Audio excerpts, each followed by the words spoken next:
নয়ন, নয়ন, কোথায় তুমি? তুমি যাবে না? কই তুমি? কোথায় গেলে? আরে তোমার সবকিছু গুছাই দিছি তো, আসো। নয়ন,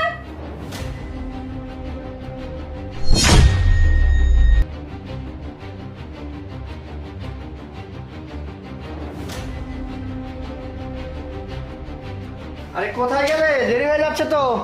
স্যার স্যার এই ব্যাগটা নেবেন না। হ্যাঁ, পাগল নাকি আমার? না স্যার এই ব্যাগটা ধরবেন না স্যার, সমস্যা আছে স্যার। সমস্যা আছে মানে কি? সব উল্টাপাল্টা কথা বলছিস। বলতেছি না যে এই ব্যাগটা ধরবেন না, কথা বোঝেন না আপনি? তোর এত বড় সাহস, তুই আমার গালে থাপ্পড় মারিস? তোকে এত বড় সাহস কে দিস? হ্যাঁ, আমি যা করছি ঠিকই করছি, আপনাকে বলতেছি আপনি এই ব্যাগটা ধরবেন না। আপনি বুঝতে চান কেন ধরবেন না, আমি কেন বলতেছি? আপনি আসুন, আসুন এদিকে। আরে কোথায় যাবো? আরে ম্যাডাম, দেরি হয়ে যাচ্ছে, আমি অফিসে যাবো। আরে তাড়াতাড়ি আসুন, এদিকে এসে লুকাতে হবে।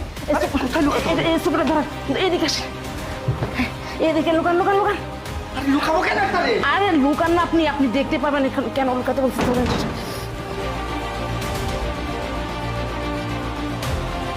নয়ন, নয়ন, কই তুমি? আরে চলে গেলে নাকি? আরে ব্যাগটা তো নেই, তার মানে ও চলে গেছে। যাক, প্ল্যান মতোই কাজ এগোচ্ছে তাহলে। আমি একটু রিল্যাক্সে বসে বসে এখন সবাইকে ফোন করি। হ্যালো পুলিশ অফিসার, শুনুন, আমি আপনাকে একটা লোকেশন পাঠিয়ে দিচ্ছি।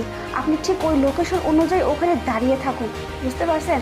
আপনি দেখবেন একটা পিঙ্ক কালারের টি শার্ট পরা একটা ছেলে একটা ব্যাগ হাতে করে যাচ্ছে, আর ওর ব্যাগের মধ্যে মাদক আছে, পিস্তল আছে। ও একটা মাদক পাচারকারী, বুঝতে পারছেন? ওকে হাতে নাতে প্রমাণ সহকারে ধরবেন। আর হ্যাঁ, ধরার পর কিন্তু ওকে একদম ছাড়বেন না, সর্বোচ্চ শাস্তি যেটা দেওয়া যায় সেটাই দিবেন। না হলে কিন্তু আমাদের দেশ থেকে মাদক চোরা কারবারি এগুলো যাবে না, বুঝতে পারছেন অফিসার? আমি আপনাকে ইনফরমেশন দিয়ে দিলাম, এখন আপনারা আপনাদের দায়িত্ব পালন করেন। আচ্ছা ঠিক আছে, রাখি। যাক, কাজ করে দিছি, এখন বুঝবে ঠেলা। এখন এক কাজ করি, আমার বয়ফ্রেন্ডকে ফোন দিই। হ্যালো জানেমান, শোনো, তোমার প্ল্যান মতো তো কাজ করে দিছি।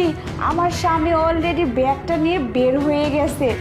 আজকে আরও পুলিশের হাত থেকে কিছুতেই বাঁচতে পারবে না। পুলিশ ওকে ধরে নিয়ে গিয়ে এমন ব্যবস্থা করবে না, তার যেন